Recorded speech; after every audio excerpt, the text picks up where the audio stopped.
Antaako te periksi?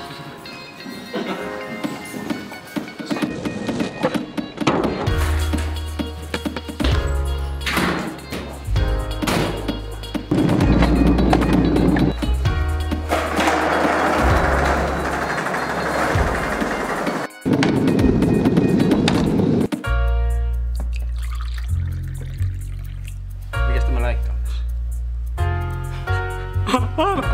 Anteeksi!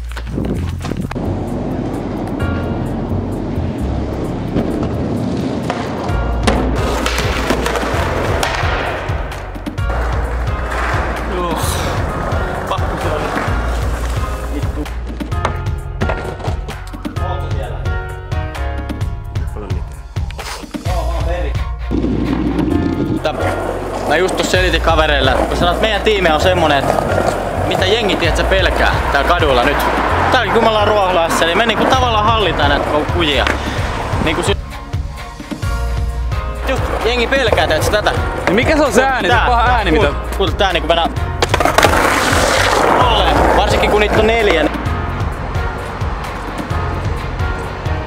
Vasemmalla, niin tossa näet 3 meidän jäsentä just. Siis paha mainit VBS-jäsenet. Missä ne on? Teidän vasemmalla puolella. Kattoo aika pahasti. Jep. Eli tää on hyvin harvinainen tilanne siinä mielessä, että Menkää vittuun nyt tää.